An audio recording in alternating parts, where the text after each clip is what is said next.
So this is episode 195 of Credit 101. In this episode, we're going to talk about opting out of these different third parties or these different companies that's sharing our information. What they're doing is they could be selling it or just sharing it to these third party companies. So we're opting out of data sharing. And this can be good for a lot of reasons, especially if um, you just don't want your information to be shared in terms of like credit. When people are repairing a credit, they don't want their information with these third party different bureaus. They want to say, hey, stop sharing our information, stop selling, your report. So that's one instant. But if you guys want to opt out of credit card offers, such as like doing a shopping cart trick, some people did the opt out pre-screen, then what you guys need to do is you need to just call or visit them, and you can do it right on the website. You can do opt out right on the website. If you guys ever watch some of my videos with the shopping cart trick, you will see how we opt in. On the same thing, it says opt out. So you guys can do the optoutprescreen.com. That's exactly where you can opt out. And then you also have Factor Trust, because that was one that we were opting into. So, and are you opting in to get credit card offers? So this is just for credit offers.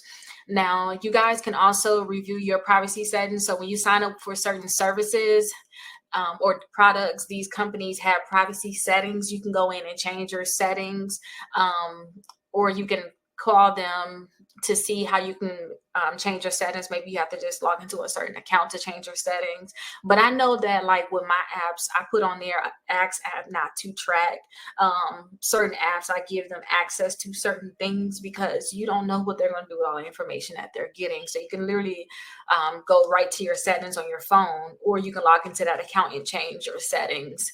Now, we also have data brokers out there, such as like Experian. And I'm only saying Experian because Experian does like rent reporting, and they have other companies too, but you can ask them not to share your information. So you can opt out to Experian, LexisNexis, CoreLogic, SageStream, those third-party bureaus.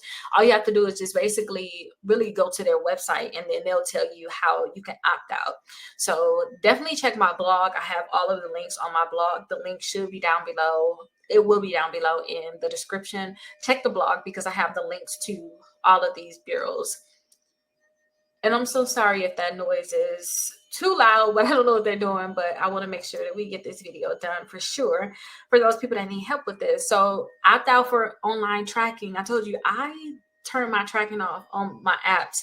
And even like with me being a couponer, sometimes apps want to be able to track you. You can only track me when I'm in the app and I have the app open. And I have to also remember too, I don't know if this consider having the app open. I have to make sure like on my different apps that I have up, I have to make sure I close all of the different windows, because I'm believing if the window is still open, that's a sneaky way they can say that you're on the app. So make sure I close those different windows. But you can ask all these apps to stop tracking, and you should be able to do this in your settings. The next thing is I want you guys to unsubscribe from marketing emails. I do this a lot. Maybe I sign up for certain marketing. Once I'm past a certain stage or I don't need certain marketing, I make sure I unsubscribe from it so that you guys can stop getting all of those different emails. Also from calls too, from certain companies. You can opt out from that, saying, hey, I do not want this anymore. Do not call me. I asked for a different payroll service. I was like, okay, I want to do a new payroll service, but I haven't gotten this new one signed up. They were still trying to sell me on it. And I just let him know, hey, at this time, I have a lot going on. Can you please send me an email about this so I can remember to come back to it? But you no longer need to call because I need to do some research first. And that was just a nice way of saying, hey, stop calling about whatever it is. And last but not least, make sure you guys continue to review this regularly. Keep checking, see exactly what is going on.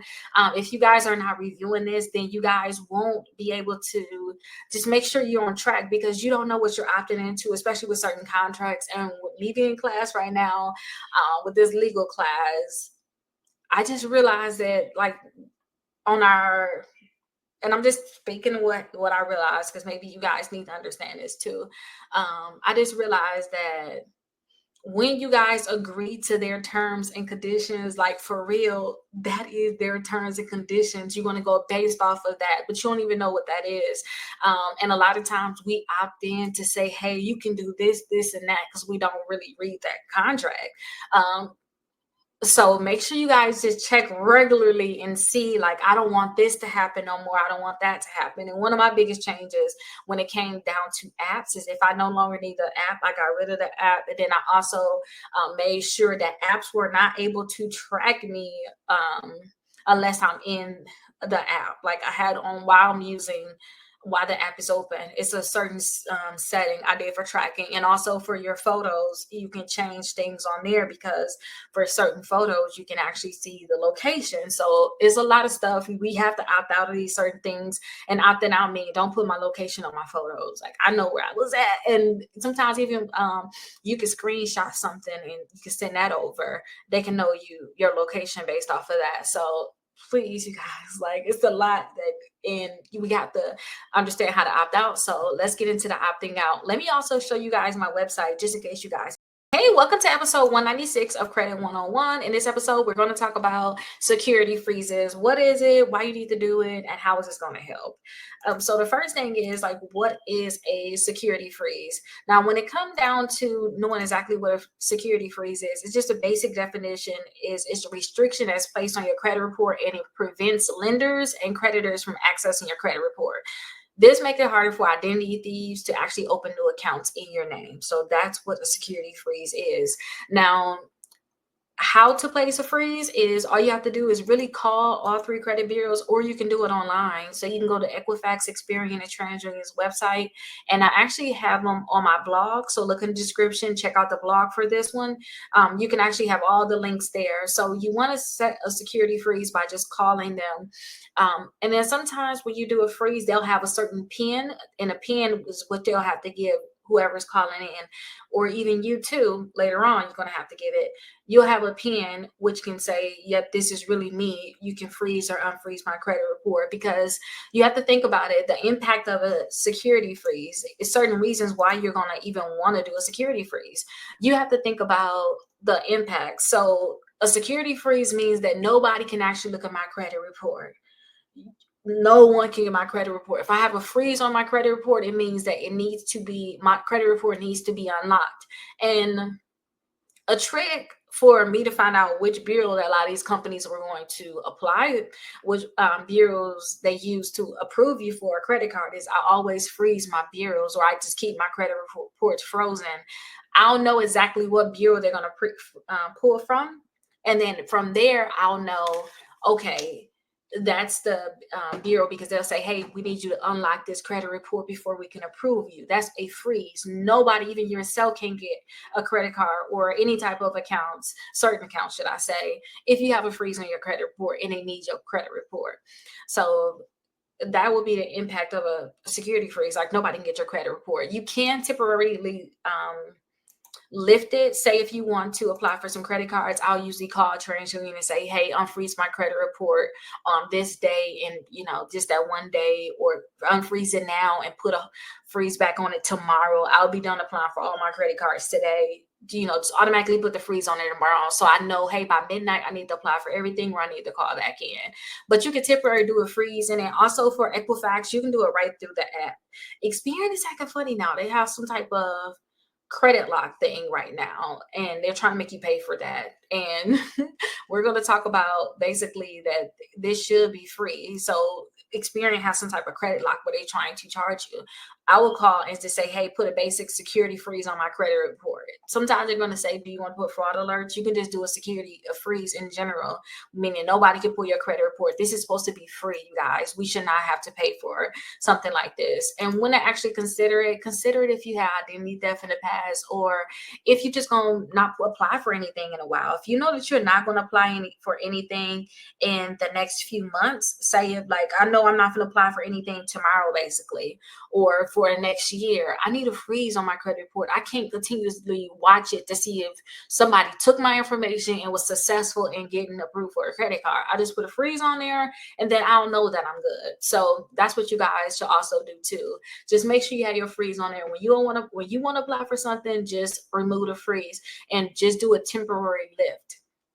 So temporarily remove the freeze, or like I said, go right in Equifax and say unlock my credit report, and then go right through the app and then apply for whatever you want to apply for. And then once you're done applying for it, lock it back right away. But I just like to keep it locked, like on lock. Unless you know exactly when I'm applying for credit cards, the exact time, you can't get in there. And that's just because our information is being shared with everybody. It's to the point where, companies may already know like our social security numbers, and yeah, think about how many hackers know this information from data breaches. So let's make sure that we keep locks on our credit reports. It's very, very important, and it's mandatory. Like, don't think that this is something like, I'd rather not. It's a requirement to me that you do have a security freeze on your credit report. Like, I wouldn't go without it. Now that I know how valuable credit is and how you just don't want to mess around and find out. But let's go ahead and hey, welcome to episode 197 of Credit 101. In this episode, we're going to talk about fraud alerts and how they can actually protect you. So if you guys don't know what a fraud alert is, what it is, it's actually just a notice that's placed in your credit report, and it informs creditors and it verifies your identity before opening a new account and extending credit. So think about it like this. If you guys ever have fraud, or if you are a victim of, you suspected fraud, or if you're not on deployment, having a fraud alert on there can just basically let creditors know, hey, listen, I had fraud in the past, or I possibly thought I had fraud, or I'm on deployment. Double check that this is me before you extend any credit. That's what I just think about when it comes down to fraud alerts.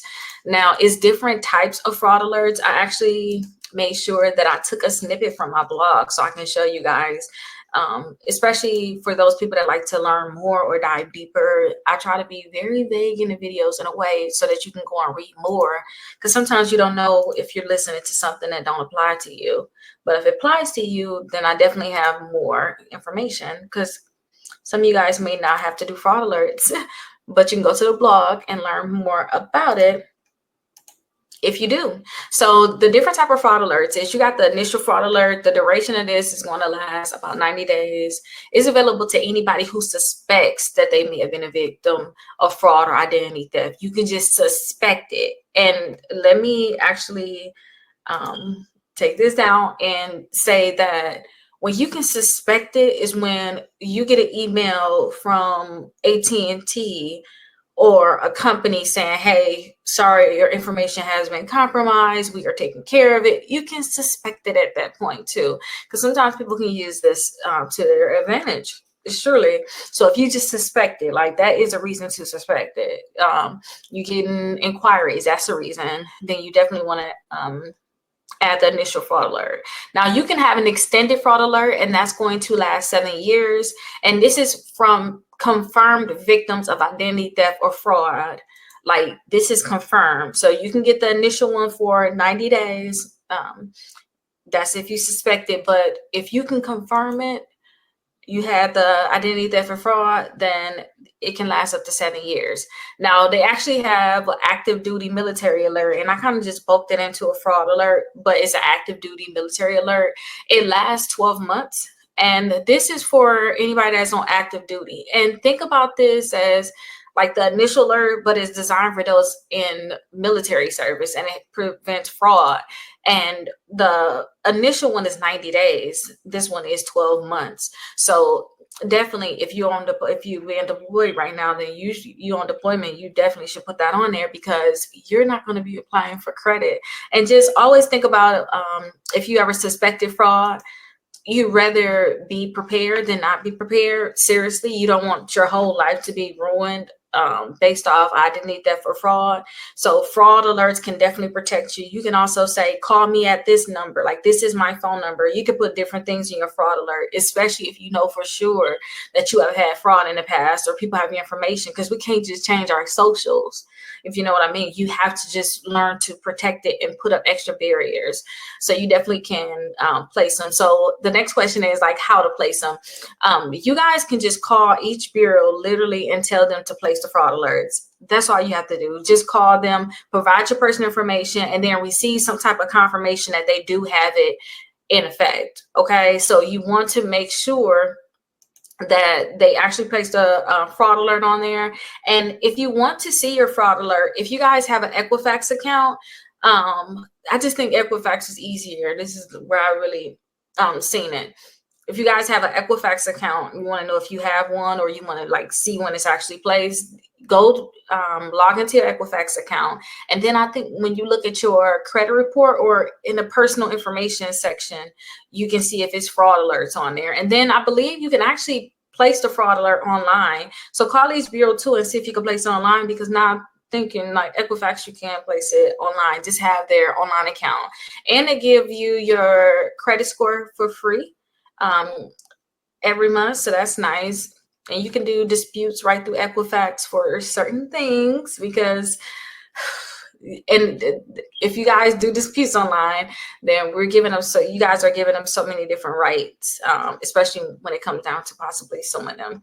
But definitely you can place it online for Equifax, but just call the bureau. So the impact of a fraud alert, that's another thing that you need to know. So the impact of it is that the creditor is now going to verify that you are, or who you say you are. When your social security number is on an application and they get that fraud alert, they're going to really verify that you are who you are, because if not, they can get in trouble. We got permissible purpose when it comes down to these inquiries. So definitely the creditor is going to now verify. And the fraud alert does not necessarily block access like a security freeze. If you want to make sure nobody can get it at all, then you need to do a security freeze. But it's just an extra layer of verification. Think about how when we log in, we got the password to a website, and then maybe they say, hey, I need to text you a code. That security, I mean, the fraud alert is kind of like that. The fraud alert, you can think of that as that extra code you got to get as verification. So keep that in mind. And it may impact your credit application. So you may need to provide additional documentation or answer different security questions when applying for credit. So if you guys have fraud alerts, understand that you probably have to go through extra steps. So when it comes down to fraud alerts, you can literally just call them and tell them you want to get them removed too. Say if you have a fraud alert, you find out you don't need it anymore, or if it's just too much, or whatever case may be, then you can have it removed. I believe, I don't know when this was, but I remember when I added a fraud alert on my credit reports, because I had some problems with fraud. But I just feel like when I was applying for things, it caused so many different problems, and I just literally called them and told them to remove it. And unless you really do have fraud going on, you just probably shouldn't have it on the fraud alert on there, literally, because it just shows like right now I am having fraud problems. So they're going to be leery, like, see if they even want to give you cards and stuff like that too. That's my personal opinion. Now, the fraud alert versus security freeze. Don't forget, security freeze is a total lockdown. Like nobody's looking at your credit, period, until the security freeze is off. Okay, you can call the credit bureaus and have this put on too. And a fraud alert is just saying, hey, I know you got the application, you was able to pull my credit, but just verify that I am who I, say I am. Like double check with me, because somebody else got my social, and it's a possibility that they could apply for this. And that's what I think about it. And I want to break it down in how I think about it, because that's how it is. Because you could just simply say a security freeze is nobody can look at it. A fraud alert just says, hey, call me, but think about how fraud can really happen, you guys, and be careful when it comes down to fraud. That's why I'm happy that we're going through these different sections. And I do have a 14-day free trial to a company called Aura. So definitely check them out, because this is what they do: fraud alerts and security freeze. And at first I didn't even think Aura was a big company until I was watching a basketball game. And I'm like, wow, they're huge. They're everywhere. They had them on some of their jerseys. I'm like, okay, this is amazing. But it's good to have those fraud alerts and security freezes and another company like Aura to help you look at anything else that could be hurting you or letting you know about these fraud alerts. But let's go ahead and check out my website, and I'll see you guys in episode 198. Hey beautiful people, it's Rickita back with another video. In this video, we're doing episode 198 of Credit 101. So in this episode, we're going to talk about the initial fraud alerts. I know in the last episode, we talked about three different type of fraud alerts, and basically we have the active duty, we have the initial, we have the extended, and we're going to basically go over each one of them. And this one is the initial fraud alerts. So if you don't know the different type of fraud alerts, you can watch episode 197. And it'll let you know what the different ones are, and then you can watch the targeted video for which one you actually need to do. Now, when it comes down to initial fraud alerts, an initial fraud alert is basically just a notice that that is placed on your credit report and that warns creditors to take the extra steps to verify your identity before issuing new credit or loans. Now, for all different fraud alerts, it's basically the same thing. But we just have different periods on how long it lasts. Don't forget, this was only one that is going to last 90 days and it's going to drop off from the 90 days from the time when you had it added onto your credit reports. Now, eligibility. So anybody who suspects that they may be a victim of identity theft or fraud, you can actually do the initial fraud alert. You do not need to be a confirmed victim to request one. A confirmed victim is an extended one. This one is just, hey, I suspect it, I need this. So how to place a fraud alert. So if you guys want to place a fraud alert, I actually have numbers here. I made sure I got this together for you all. So how to place the initial fraud alert. So you can call all three credit bureaus, Equifax, Experian, and TransUnion, and tell them to place the fraud alert. You can also visit their website for each of them, and then provide them your personal information such as your name, address, social security number, your date of birth, and it may ask you to actually verify your identity too. But once you place a fraud alert, you should get some type of confirmation. Usually in the mail, they'll mail you out something like, you know, that you have a fraud alert that is placed. You're probably going to also get an email, but you're going to get confirmation that it has been placed. But that's how you're going to actually place the initial fraud alert. And you can do the same thing if you're watching initial for extended and also active duty. Literally just call them. This is so easy. Just call them. So you guys need to understand the impact on it. When it comes down to the initial fraud alert, all it is making creditors do extra verification. It does not block access like a security freeze does. It just say, hey, go the extra step and actually call me or text me, ask for different additional verification, because it's a potential that somebody is trying to basically commit fraud with my name or do some type of identity theft. You will have credit report access. It's not going to be affected, but all it's going to do is just make them have to call you or ask for additional information. And a lot of times too, they may request a copy of your ID. And I talked in a previous video about how Walgreens, like when I applied for like the Walgreens credit card, the Lowe's credit card, those ones, they have literally like scanning your face just to make sure like you are who you are. I don't know if that's for everybody, but I knew also when I came down to, this is kind of off topic, when I came to Florida, it was applications like if you want to do rental applications, literally, and you did your lease, they literally scanned your face. Like it was like something I never saw before. I'm like, what is this? This is a lot. But yeah, fraud alerts are definitely necessary. Like they go the extra mile and like make sure that I am who I say I am. That's basically what it is. So when to use the initial fraud alert. Again, if you suspected that your identity theft, if you had some recent fraud, even if it was as simple as somebody a charge on my credit card, like those are warning signs, you guys, that maybe you need to put a freeze on your security freeze on your credit report and put fraud alerts out there. And it's just a preventive measure, such as sometimes you may see these data breaches that's happening, you guys, or if you, like I said in the last one, if you have gotten an email saying, hey, your information was compromised in a data breach, and that means that you may need to just place an initial fraud alert on your credit report just to make sure. Sometimes that stuff already happened and they last minute telling you about it, but just be careful because you're going to have a mess if you have to fix this stuff up, if you actually have fraud happen. Now, this can be renewed or extended. So you're going to have the initial 90 days. So all you need to do is just call them and let them know that I'm still having concerns and I need to have this renewed, and you'll get another 90 days. But if you find that you do need longer protection, consider just switching to the extended alert. And this is going to last 7 years and is available to anybody that's confirmed victims of identity theft. So if you're confirmed, you can get the extended. Don't play the game of, I'm just going to set it every 90 days. No. Get the extended one just to make sure that you're good. Because trust me, y'all, I don't want to go through any mess with trying to remove this stuff. You will want to just have precautions set up ahead of time. So don't forget, there is a difference between fraud alerts and security freeze. The security freeze is nobody's going to look at your credit at all until the security freeze is off. And a fraud alert is they can look at your credit, they can pull your credit report, but you have an alert on there that, hey, I have fraud. You better call me.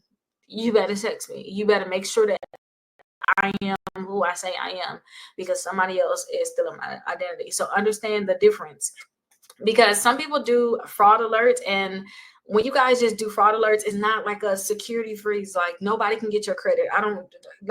You should automatically have a security freeze. I told you guys this in a previous video, a few episodes back. We talked about security freeze. Security freeze to all 3 credit bureaus is mandatory. That's a mandatory thing to me. When you want to apply for something, remove the security freeze and add it back on. A fraud alert is just, hey, I have fraud in the past. Just make sure I am who I am. So just understand the difference. And just, if you have fraud, just to get the extended one too. Now, the benefits of it. The benefits is you don't have to worry about someone actually taking over our identity or getting accounts in your name. And it's immediate protection too. So if you suspect you had identity theft or you're going through something, it can happen immediately. Like, same thing with a credit lock. You can literally lock your credit immediately. Ain't no, okay, I'm a give us a few days, we're gonna have it locked. No, immediately your credit report is locked. And if you want to know if you have a lock on your credit report, like I said, all you have to do is literally apply for a credit card, and they're gonna say, hey, we cannot approve you for this credit card until you unlock this credit report. This credit bureau. So contact this bureau and remove the security freeze from your credit report, and then we can approve you. So that's how you can know. And then the fraud alerts, you can call in to confirm them, but it's immediate protection. Now, it's some things that you do need to keep in mind. When you guys have these fraud alerts in your credit reports, it's going to be extra questions that they're going to ask. So be prepared for the potential delays and you actually getting approved for new credit, because they need to verify your identity more thoroughly. They need to make sure that you are who you say you are. You can't just say, hey, I have fraud, and then get mad when you just can't get everything approved like today, and or they asking for you to mail something in because they just trying to verify that you are who you say you are. And just make sure that you keep monitoring your credit report to make sure that the fraud alert is actually working. Like, you're just not getting new accounts in your name that you don't even know where it came from. And again, you can't get new accounts if you have a security freeze. Okay, I just think that's so mandatory. But just keep these things in mind and continue to check your credit. Or also, when you got that security freeze, anything that you apply for, sometimes I believe the bureaus used to say, hey, we blocked something, or maybe get into Aura too, because Aura have a lot of stuff with the fraud alerts. They tell you about fraud alerts on your credit report. It's a 14-day free trial, and I have it in the description. But get into companies that can say what has recently happened to your credit, so that you can stay alert on any type of fraud potentially too. That way you don't have to keep looking. Sometimes people are like, oh, Rickita, it's just so much for me to look at certain things, or look at it daily. Have a company just tell you if there's something. They'll let you know right away, instead of you checking your credit report once a month because you're not using it, and then you finding out late about certain things. So definitely check out Aura. It's a free 14-day free trial, and it's in the description. Hey, welcome to episode 199 of Credit 101. In this episode, we're going to talk about everything you need to know about extended fraud alerts.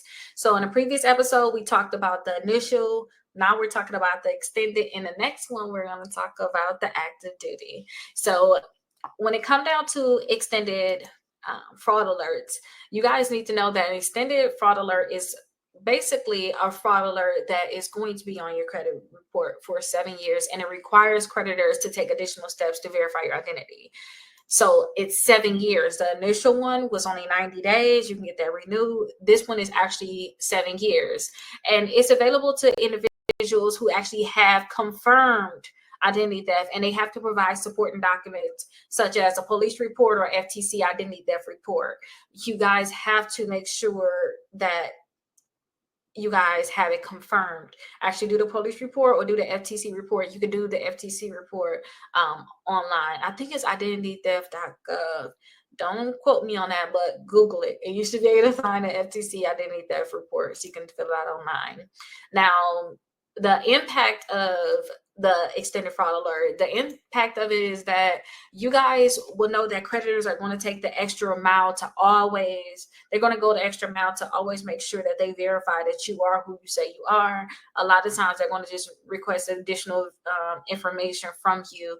And usually they'll have to call you too. They'll let you know that they'll get back to you in like 7 to 10 business days on application, but then you'll get some type of email, call, or something from them saying that they need to verify your identity before they can approve you for the credit card. So I love that. And sometimes it's just security questions. Sometimes they may need a copy of your ID, each one of them is different, but the impact is that they're going to ask for information, and then you're going to still have access to, people going to still have access to your credit report, but it tells creditors they need to just basically confirm that it is you. Now, it is long-term protection, so it provides protection for up to 7 years, and this is for people that actually have confirmed identity theft or fraud on their credit report. Now, if you want more time, then you are going to have to apply again. If you want more than the 7 years, so you have to wait till that is over, and then you have to actually apply again to get your additional 7 years if that's what you want. Again, a fraud alert and security freeze is two different things. A security freeze is nobody can look at my credit reports. It's a complete lock on your credit reports. A fraud alert is just alerting them, hey, I know you got my credit report. Somebody said they want to apply for something. It could be me or it could be somebody else. We don't know. Can you please just verify my identity? So it's just a fraud alert. It's just where creditors are going the extra mile and verifying your identity. Now, keep some things in mind. This is not a security freeze. I tell everybody they need to put a security freeze on their credit report. When you want to apply for something, then go and call them and apply for it. Because I remember when I first started getting credit, it would be, I'll wake up one day, oh, I want to get a credit card. Like, no thought to it, didn't know anything, very young. Now that I'm older, I plan for different things like this. Now, like, oh, I want to get this credit card here because this is what I want to do with it. It's going to give me 0%, or I could do this with this thing. And I plan for certain things like, oh, I want more cash back on this. So I'm going to wait until this time and apply for it. I plan for these different things, and it's nothing for me just to call and get the security freeze on. You may go years without applying for anything, so you want to have a security freeze on there, knowing that no one can apply for anything. And you want to continue to check your credit reports too. Even though you got this fraud alert on there, you still need to check, because some companies still may let people get accounts in your name, and or maybe they got the verification information that they needed and they verify themselves as you. So you just want to make sure that you're checking your credit reports. And for those people that need to actually put this freeze on here, I actually have the phone numbers here so that you can call them. So to actually place the extended fraud alert, you can call all 3 credit bureaus or visit their website.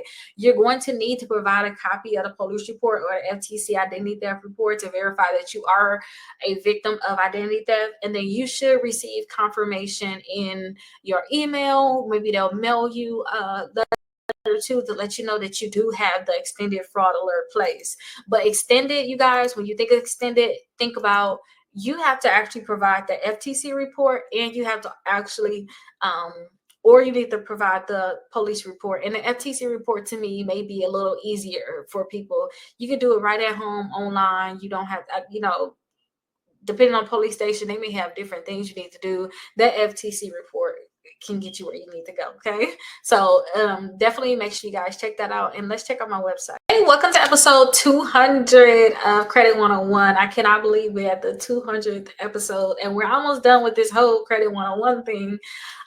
So it has been a journey, putting out one per day. This is almost a whole year to make. So this is very exciting that we're almost done with this, and we're going to go on to another topic. But Credit 101 is very, very important. In this episode, we're going to talk about active duty alerts. So we already talked about extended and initial alerts. Those are in the previous episodes. Now we have to talk about an active duty alert. So an active duty alert is basically an alert, but it's a specific layer of protection for individuals who are currently serving in the military and are deployed or on active duty. So this is just a protection to let creditors know, hey, I'm on active duty right now. I'm probably not even applying for that credit card. Can you double check that it is me? Because you can possibly get fraud during this time, especially if you suspected that you once had fraud. And it's just basically to help the military members from having potential fraud or identity that while they're on active duty are unable to closely monitor their credit. Security freezes, I cannot say this enough, to me is the best. You need to just have a security freeze. It's free. And then if you want to add additional fraud alerts, you could, but I just feel like you don't need to have fraud alerts if you got a security freeze and you're not going to just have your credit open. You're going to be applying for something, you're going to unlock it for that day, apply for it, and lock it back immediately. I just don't think that you'll have a lot of fraud. And while you're away, think about a security freeze too. This is all good and sounds nice, but I just think a security freeze is what you need if you don't have one on there already, just to guarantee it. Now, it's going to last for 12 months from the date that you actually place this security freeze. So keep that in mind. It's going to last for 12 months and it's available to anybody that's on active duty. So if you're on active duty, all you have to do is provide proof that you're on active duty and they would give this to you. Now, creditors have to take the additional steps to actually verify your identity before they extend any type of credit. So this is good. But again, if you do a security freeze, you unlock it at 1 p.m. on a random Thursday because you want to apply for the 2 credit cards and you locking it back. You don't have to worry about creditors having to confirm because you know that you only had your credit unlocked for 30 minutes or 10 minutes. You don't have to worry about somebody else getting access. But this is just an additional thing saying, hey, verify it. Your existing credit accounts will remain active. Nothing's going to change. It's just that creditors are going to verify that this is you applying for something new. And it basically increases protection. That's all it really is. So that while you're away from home, you don't have to worry about any type of fraud. And these active duty alerts last for 12 months. So if you want to have it extended, you have to call back in and let them know and provide proof that you have continued active duty status. Now, active duty is different than the other alerts. So active duty lasts 12 months. The initial is only 90 days. The extended is 7 years. These are all only fraud alerts. It's just to alert somebody, hey, I had fraud. But by then, they already pulled your credit reports and you don't know what type of verification they're going to do. Or if this person who is applying for these different things, trying to do this fraud or identity theft on you, what information they have that they can actually verify these different things. So I just always say consider a security freeze. I cannot stress it enough. A security freeze is mandatory. It's like minimum.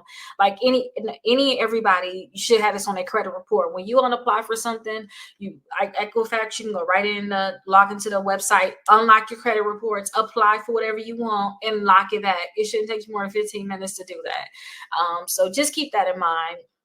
And also with TransUnion, you can call them and set up the active duty alerts, any of these type of alerts, and also the security freeze. But security freeze, like, it's mandatory, y'all. Like, do security freeze, do security freeze, do security freeze. The fraud alerts are nice, but you should have a security freeze anyway. You couldn't even get into my credit report. Don't even got to verify nothing because nobody was able to get the credit report. That's just how I like to look at it. Like, I don't want to mess around and find out. But let's go on to episode 201. Hey, welcome to episode 201 of Credit 101. In this episode, we're going to talk about how credit locks work. Now, when it comes down to credit locks, I think of this as a security freeze, period. To me, it's the same thing. I don't know what to I don't know what to say about this. To me, it's really the same thing. I have a blog on this and I kind of broke down certain differences, but if you think about it, all it is that it's a complete lock on your credit report, a freeze. Nobody can get into your credit reports A lot of times, if it's a lock, Experian to me tried to separate the two, because I remember that she was able to do security freezes online for free, and now they have the credit lock thing online because I guess now they want to charge for that. But it's the same thing. No one can look at your credit report. You can do it right through the app a lot of time, but you can do it on Equifax for free, right through the. You don't have to call them. You can do it right through your online account.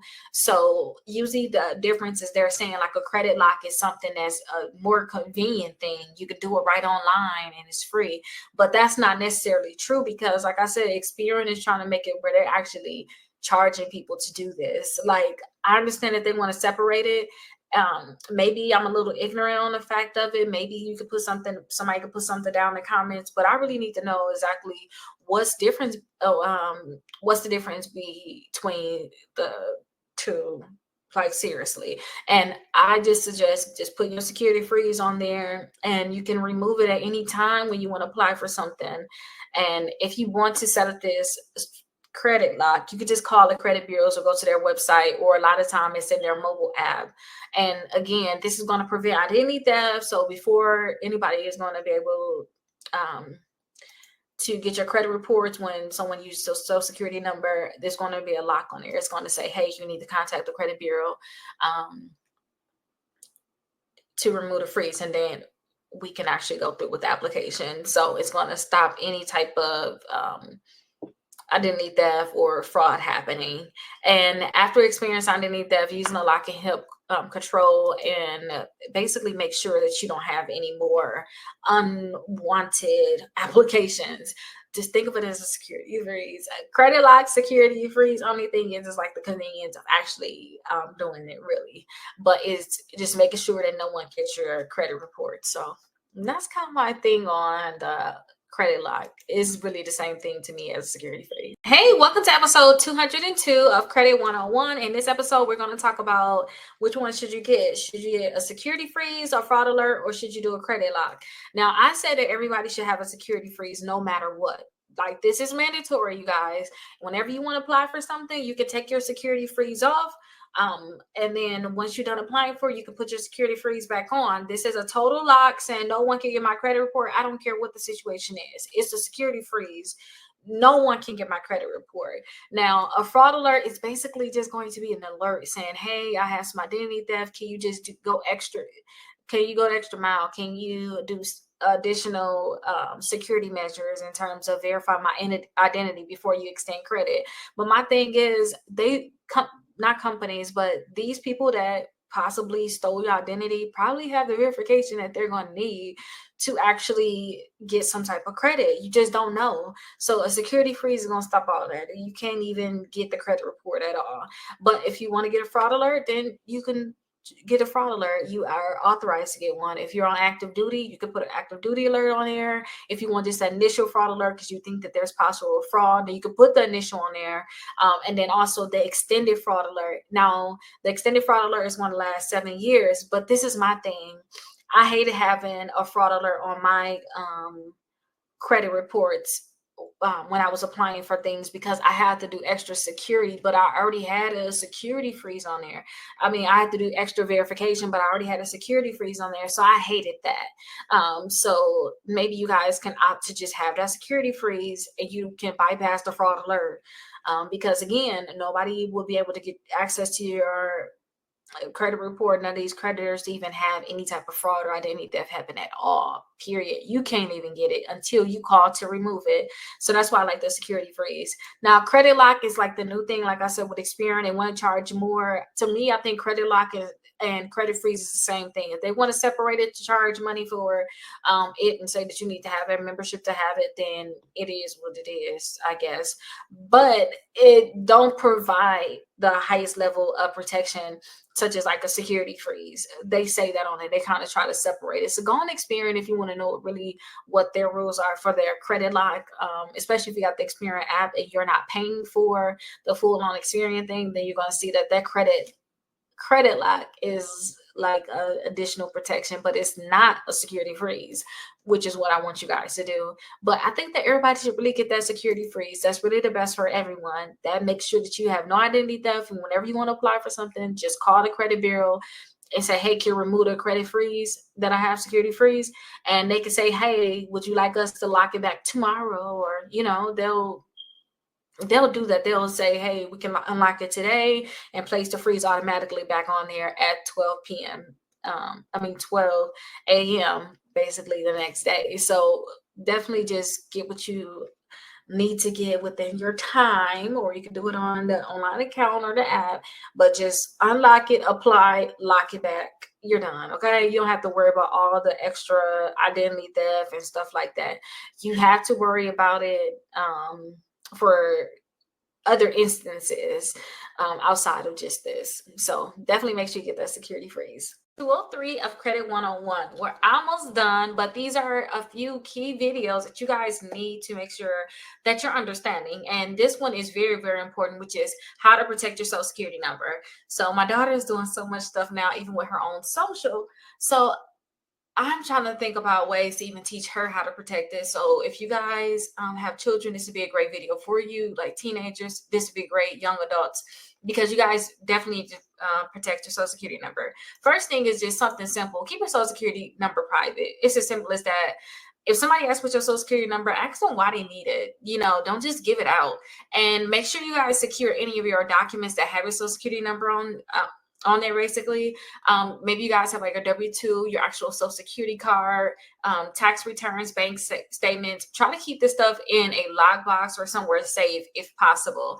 And use secure storage. So you guys can do digital storage. That can help you guys. And then you guys can do physical storage, such as, like I said, a locked location. Avoid carrying your actual social security card with you, because it's, unless you're going to go use it right then and there, you should not have your social security number. I mean, not just social security number. You shouldn't have your social security card on you. And make sure you guys monitor your account. So check your statements regularly, your financial statements. That includes your bank, credit cards, your credit reports, just to see if you have any type of fraud or any activity that you did not authorize. Also, make sure you guys use credit monitoring services. So I have the link down below in the description for Identity IQ. Identity IQ actually monitors your credit reports. And this can help you kind of monitor your social security number, because usually if people have your social security number, you're trying to get some money. That's what I think about. You're trying to get some money, you're trying to get access, you're trying to get accounts. So an account like that can tell you, hey, you got a new inquiry, hey, you got a new account. You can just make sure that stuff is actually yours. And just make sure you protect yourself online. Do not do those different phishing scams like unsolicited emails. Check and make sure you're doing what you need to do, and it's the right thing. In terms of, if they tell you to fill out a form, make sure it's the correct form and it's the right company that you're filling out a form for. Use secure websites, the ones that have the HTTPS with a :/2 times. That is actually a secure website. And then I remember before, I can't really see it now on my recording, but I remember seeing like a lock. So like when you on an actual computer, you should see like a lock. I don't know if they do that anymore, but usually it said lock. And then use strong passwords. If you guys have the iPhone, if they tell you to change your password, change your password. Okay. And make sure that you guys shred sensitive documents. So you guys can get a shredder from Walmart. You can get it from Amazon, and you can shred all of your sensitive documents. And then it got your social security number on it, basically. Your bank statements, all those credit card offers, any medical records. Make sure you guys shred these different things, because you're going to be protecting your social by shredding it. And respond quickly. If you guys see any potential threat of identity theft, do something right away. And then notify the IRS right away too if someone has used your social security number to have some fraudulent tax return.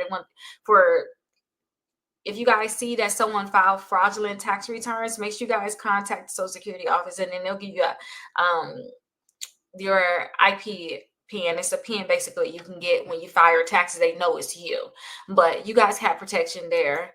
And again, secure a social security card. Do not just be carrying it around. Just make sure it's locked up. And then if you guys are on social media, just I don't know if you guys are very small, or I want to say not small, but young. like, you just should not be putting your social security number anywhere. Like, everybody shouldn't be asking for it. And I just think that I should say don't put it on social media just in case. And then make sure that you guys stay informed.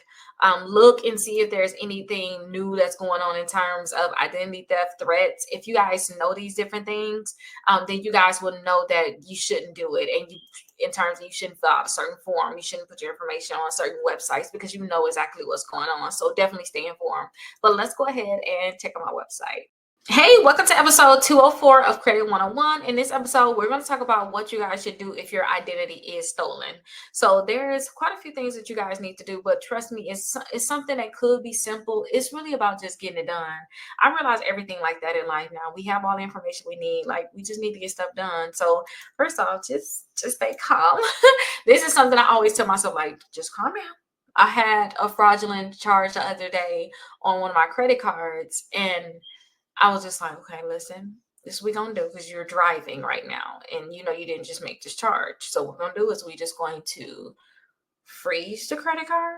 And then we're going to deal with it when you stop driving. So just make sure you calm down and see exactly what's going on. Like, get all the information before you freak out. Like, did somebody do something? Because it was an Uber charge, honestly. So, like, was this a charge where, you know, are they just running up all your all your cards in Uber? Is this an isolated charge for the Uber? Like, know exactly what's happening. Is it multiple charges? You know, just assess to see exactly what's going on. Like, just collect all the relevant, like, emails, notifications, everything that you have to do. And next, you want to make sure you place a fraud alert on your credit reports. We talked about that already. Placing a fraud alert, and call Experian, Equifax, and TransUnion, and you can place a fraud alert that way. And this is an initial fraud alert. It's going to last a year. And it can be renewed, but you definitely want to do that. This is going to notify your creditors and let them know that you had some identity theft going on, or possibility. Now, I tell you guys all the time, make sure you have your credit reports frozen. That's just a must. Why have it open if you're not applying for anything? Make sure your credit reports are frozen. That way, no one can just apply for credit cards without you even knowing, or any type of accounts like that. No one can get your credit report but you, because you guys can obtain and view your credit report. So you can request a free copy of your credit reports from annualcreditreport.com. And you can also call all three bureaus and tell them that you want a copy of your credit reports because you believe or you know you have fraudulent things on your credit reports. Next, you want to actually report the identity theft to the FTC. So you want to actually file an identity theft report. You're going to receive a recovery plan. It's basically a step-by-step plan and guidance on what to do next. And you guys are going to get identity theft affidavit. So make sure you guys print this and keep this for your records. And also, you guys can file a police report. Usually if you guys do the FTC report, that may get you to where you need to go, but maybe you need to file that police report. So contact your local law enforcement, obtain a copy of their police report, and then you can actually give the police the FTC identity theft affidavit. So you can actually give that to them as proof of your identity and evidence that you are actually have identity theft happen. So notify the affected companies, whoever you see that you did have these fraudulent charges with. Make sure you contact them, and when you contact them, make sure you guys, I suggest writing a certified letter and including a copy of the FTC report and the police report. And when you guys do that, usually fraudulent charges, I believe they need to have them off within 5 days of receiving that notice, and they need to stop collecting on whatever account that is. And I told you guys, consider freezing your credit reports. I have to keep saying that because it's necessary. Don't have it open, like, for what are you doing? Unless you can apply for something, you should not have your credit reports unfrozen. And any passwords, or make sure you guys have certain security measures done. So if you guys have Identity IQ, then Identity IQ can tell you about things that's going on with your credit reports. And if you guys have Aura can also give you these notifications. And sometimes too, like I said, my iPhone will tell me, hey, you have some passwords that need to be changed. It looks like it's been compromised. Make sure you guys do it. Okay, and then monitor your accounts regularly. All of your accounts. I like to look at my bank accounts like daily. I like to look at my credit reports daily. I need to know exactly what's going on, basically, because if something's going on, I want to know right away. I don't want to wait until I actually need to use it, and then I'm losing my mind. And then make sure you correct your credit reports. So you want to send a copy of your FTC report and your police report with a copy of a letter to the credit bureaus to tell them to remove this information and block this information too. And again, don't quote me too hard, but look into the 5 days. I believe they have 5 days to actually do this. And you guys may have like specific identity theft. It may not be just with your credit reports. You guys may have tax identity theft. And if you do, you need to make sure you contact the IRS. If you guys have medical identity theft, then you need to make sure you contact the providers who have these unauthorized charges, and then criminal too. Maybe someone did some bad stuff and you now have a record because they use your name. So just make sure you educate yourself and make sure that you're preventing these things for the future. Let's go ahead and check out the website. Hey, welcome to episode 205 of Credit 101. In this episode, we're going to talk about the FTC Identity Theft Report. Why is it important? Why should you guys get it if you had identity theft in the past? And where can you actually get it? Like, why, where, and how to actually use it. So the purpose of the Identity Theft Report is basically, just think of it as like a way of saying, yes, this person actually had identity theft before. Just think about it like that. I think of it like a certificate. It's just a report saying, yes, you have identity theft. And if you guys had identity theft in the past, you're going to need this, especially when you fight collection companies, you find those companies where you probably have a charge off. Whatever you guys had that was affected you, you're going to need this most likely. So definitely check this out. Now, you guys can actually create this on their website. For the FTC, identitytheft.gov, you guys can actually create the report. Now, this report, again, you're going to need this. So definitely go there to create it. And I want to talk about how you can actually use it. So how this can actually help you. So if you guys had identity theft in the past, go ahead and do the FTC report. They're going to come up with a recovery plan, basically a plan on how to recover yourself to get back to where you was before you had the identity theft. And a lot of this is going to be next after you get the FTC report. Go ahead and file a police report. Give them a copy of your FTC report. Send both copies in to the credit bureaus. Let them know which accounts were actually including your identity theft report. And then also you want to send it to each company that had the identity theft. So if you had somebody got a Discover credit card in your name, you want to send it to the credit bureaus, tell them to remove it from they're in on your reports, whichever credit bureau is on. And then also you want to send it to Discover to let them know, hey, listen, you're the one that's furnishing this information. This is included in my identity theft report. This is not my account. This is a fraudulent account. So that's what you guys can do. And again, when you get this report, these companies can't say, I don't think you have identity theft. They're going to have to fight you about it. But usually once you get this report and send it to them, they have 5 days to actually, don't quote me. Let me not say they have 5 days. Double check this. They have a certain amount of days. I believe that it is 5 days to actually remove this account from your credit reports and stop collecting on the account. But just double check on your resources. And again, having this is going to just, I say, cut the BS in a way in terms when it come down to these accounts that's actually identity theft. So what I suggest is you guys go ahead and get the report. And once you get the report, go ahead and file a police report. Send both of these copies in to the credit bureaus and also the account that has that identity theft. If you guys have any questions, always feel free to let me know. Let's actually go ahead and check out my website. Hey, we are at our last episode of Credit 101. Can you believe it's 206 episodes of Credit 101? I'm so excited about all the different things that's coming out for Credit 101. I'm actually going to create so many things to be able to teach people about credit, help them understand what exactly is going on with credit. And I wanted to gear this and have this even for my kids. I do different workbooks for my kids in terms of homeschooling them. And I think that this is something that they definitely need. So my daughter kind of been helping me through this process. I'm not sure she's been kind of reading up on some of the things, but it's going to be a requirement next because somebody is graduating college early and she needs to definitely know about credit. So for those people that actually watch the whole thing through, I hope that you learned a lot. There's going to be a lot of materials available soon that you guys can use in terms of actually having books that you can read, a workbook that you can follow along with, actual sheets. I'm even going to have different worksheets that you can actually fill out. Say maybe if you already want to do certain things. So it's going to be a lot coming. So definitely just wait on that. You're going to be seeing that within the next, if you guys are watching this when it comes out, you're going to be seeing it within the next few weeks, if not within the next week. But I'm definitely excited about it. So let's actually finish out this last episode that we have. So we need to understand identity theft products. So I love to talk about aura.com/Rickita. If you guys use my link down below in the description, then you guys will get a 14-day free trial. And the biggest thing about all these companies is certain things that they actually offer. They do credit monitoring. Some even monitor your bank accounts like Aura could. Some of these accounts, they definitely will give you alerts and notifications, but they have recovery assistance too, in terms of, hey, if you had identity theft, then we're going to actually help you fix your life afterwards. And then they even have an insurance too. I believe like $1 million coverage. And you got your kids on too.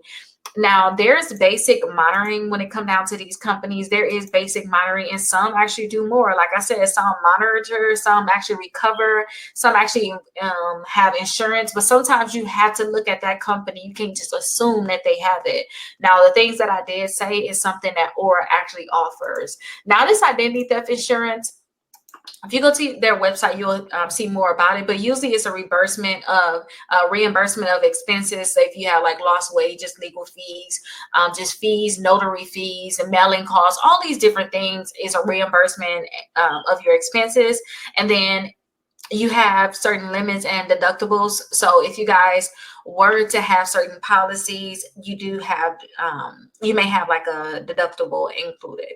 And make sure you guys get one that could actually help you fix your life afterwards. So, okay, I understand y'all gonna, tell me what's going on, but you want to have a company that can help you go through the process. In the last few episodes, we talk about what you guys can do on your own. Now, this is not to prevent identity theft. This is just to help just in case it occurred. Like if it occurred, that's what this is about.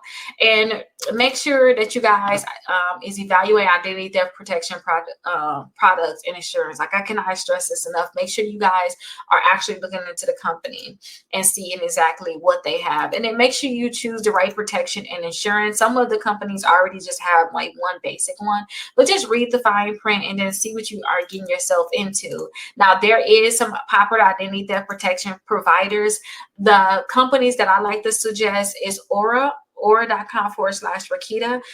That's the one that really is going to help make sure that they are doing protection of your identity. That's literally what they're there. And then we have Identity IQ that actually, to me, they're more on credit reports, but they do provide you with an insurance. So I do like them. Now, there is additional tips I want to let you guys know. So make sure you keep monitoring your accounts regularly, and then make sure you practice safe online behavior and just stay informed on exactly what's going on. But this is the end of episode 206. I'm so excited. I'll see you guys in the